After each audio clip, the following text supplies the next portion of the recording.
है। सबका डर से हुए हैं फरार, अब छपरा लौट के न जाएंगे।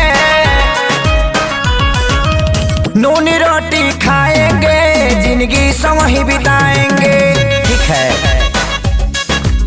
नूनी रोटी खाएंगे, जिंदगी संग ही बिताएंगे। ठीक है, कैसो कैसो प्यार भइल इनसे इजहार भइल। ठीक है,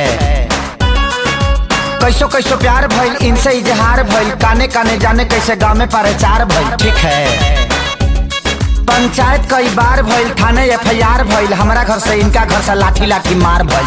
ठीक है, धोएंगे पलट बाकी नहीं के संग में, घर अपना हम बसाएंगे। ठीक है,